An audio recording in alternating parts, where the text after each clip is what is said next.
مرحبا واهلا وسهلا فيكم في مطبخ سوزان. اليوم راح اعمل اسكالوب بالدجاج. جبت سفاين دجاج زي ما انتم شايفين هون. جبت 5 سفاين وكل سفينة فتحتها صاروا قطعتين زي هيك عشان تكون هيك شوي مش رقيقة كتير يعني. هون صاروا 10 قطعة. هون جبت معلقتين بهار دجاج، معلقة ملح، نص معلقة فلفل اسود، وشوية زيت قلي. هون هاي لتتبيل الدجاجة. هون للتغليفة طحين وعليها شوية فلفل أسود وشوية ملح. هون بيضتين وشوية ملح كمان وفلفل أسود. هون بسمات، أنا جبت كعك وطحنته، حطيت عليه شوية زعتر ناشف، شوية ملح. تقدروا تتبلوا التتبيلة اللي بدكم إياها. أول شي راح أعمل إني أتبل الدجاج. راح أحطه هيك هون زي ما انتم شايفين.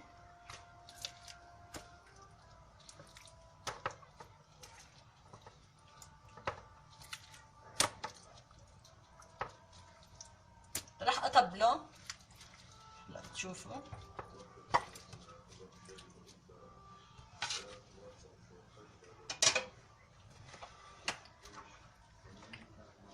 بجيب بهارات الدجاج،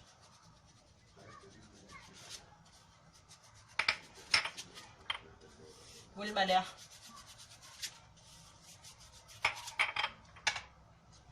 الفلفل الاسود، تقدروا تحطوا فلفل ابيض زي ما بدكم. بقلبهم على الجهة الثانية هيك.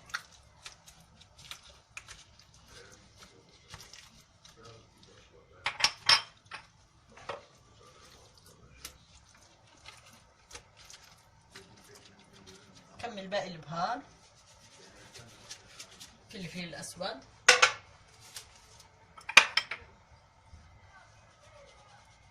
بهارات الدجاج. هون باقي الملح. الملح ممكن يعني تزيدوا حسب ما بتحبوا. هون في زيت قلي شوي بنحط، يعني معلقة كبيرة. هلا هون راح افرك هذا الخليط.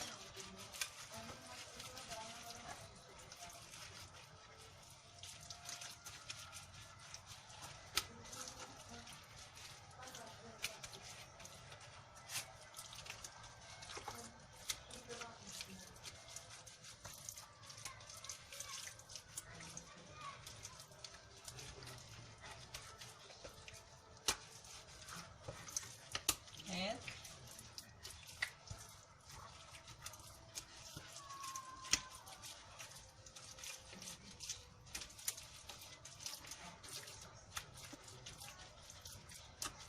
هلا هذا الدجاج متبل، راح اتركه انقعه شوي فيه بالبهارات اللي انا حطيتها، يعني تقريبا نص ساعة زي ما بدكم.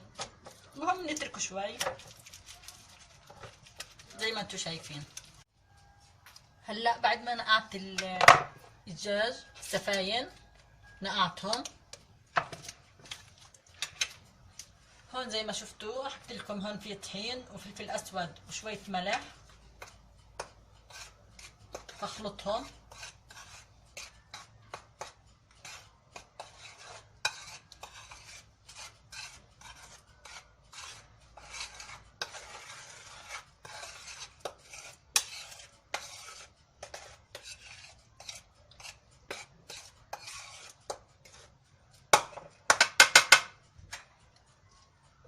راح استعمل هون الشوكة. وهون نفس الاشي، حطيت الزعتر ناشف، شوية ملح، تقدروا تبهروا اي بهار بدكم اياه، بس بما انه الدجاج مبهر ما راح احط عليه بهارات. هون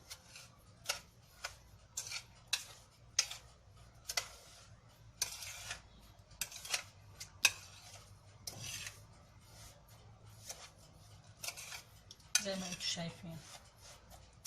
زي ما قلت لكم هاد جبت كعك وطحنته صار بهذا الشكل، او بتقدروا تشتروا بسمات تكون جاهزة. هون كمان في اللي هي البيضتين مع شوية فلفل اسود، شوية ملح، نخلطهم هيك.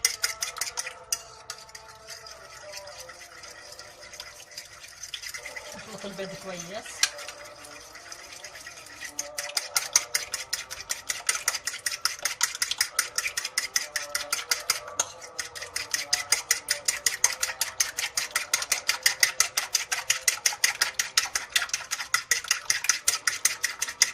هذه الطريقة بتقدروا تستعملوها كخلطة لسمك برضه، سمك الفيليه، بس بدال بهار الدجاج بتقدروا تحطوا بهار سمك، بتكملوا نفس الخطوات هاي زي ما انتم شايفين. هلا اول خطوة راح احط الدجاج، راح احطه بالطحين.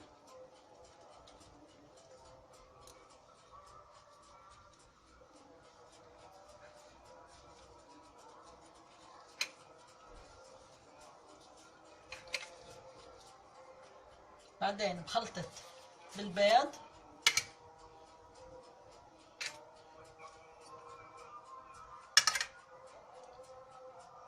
اخر شي راح احطه بالكعك.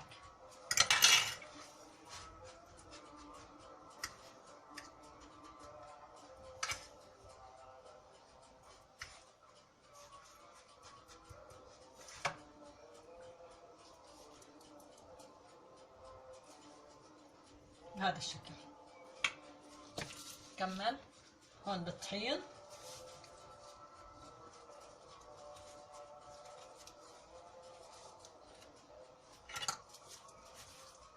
بالبيض،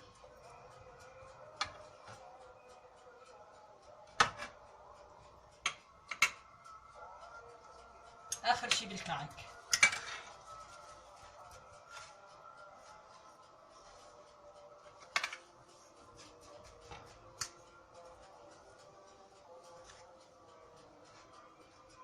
زي ما انتم شايفين بعمل هيك بكل الكمية.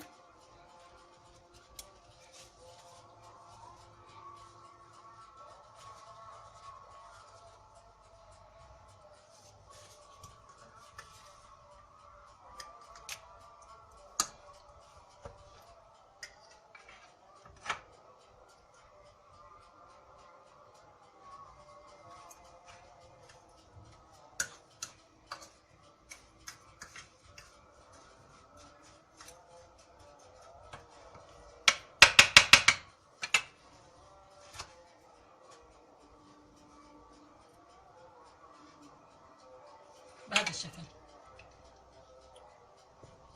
راح اعملهم كلهم بهاي الطريقة، وراح احط الدجاج الفيليه اسكالوب بالثلاجة واتركه. هلا هون الاسكالوب طلعته من الثلاجة، وهون حطيت زيت، وهي شغلت النار تحتيه على نار وسط، مش حامية تكون. هلا راح احط الاسكالوب بالزيت،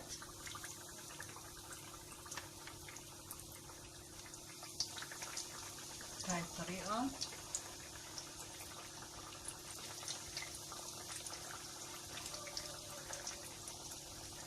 وخليهم. هلا راح اغطي عشان الدجاج يستوي. طبعا النار زي ما قلت لكم وسط، ما تخلوها عالية عشان ما ينحرق الاسكالوب، وتكون هيك نار وسط عشان الدجاج يستوي من جوا.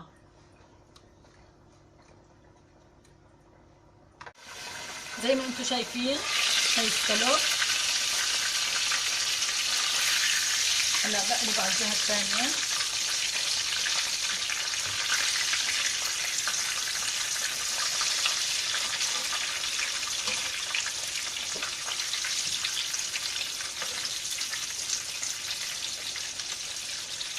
شايفين كيف؟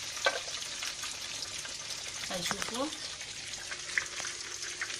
كده وشيكم هيك. هاي قلبته، وهلا كمان راح اغطيه واخليه عشان يستوي من جوا الدجاج. ريحته بتشهي.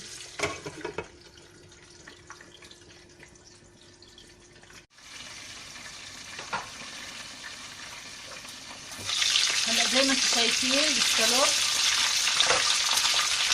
هي استوى. هذا بقينا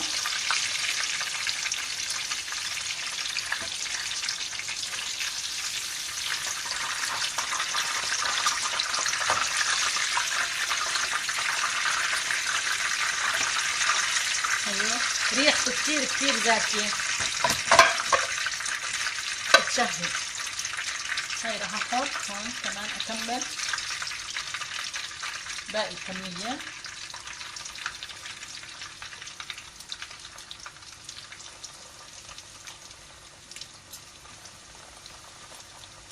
زي ما قلت لكم راح اغطيه عشان الدجاج يستوي من جوا. هاي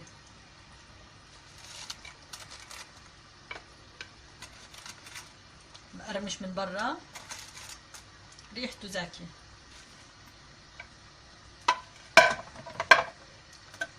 هلا هون انا عامله بطاطا راح اقدمها جنب السكالوب.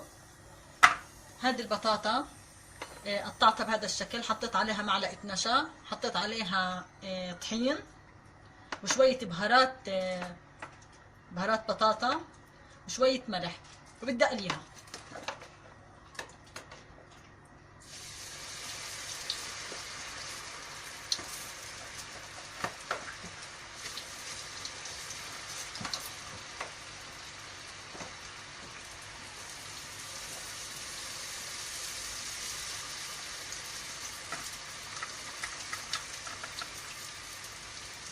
هذه البطاطا كتير طيبة جنب اسكالوب، تكوني مقرمشة وزاكية.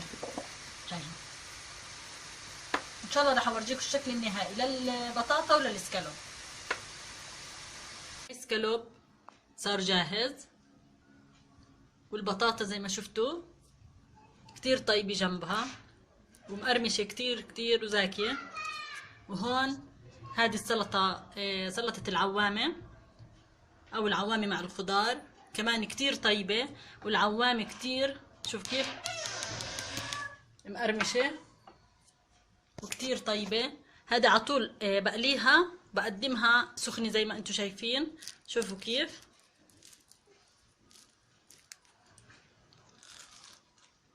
كتير طيبة.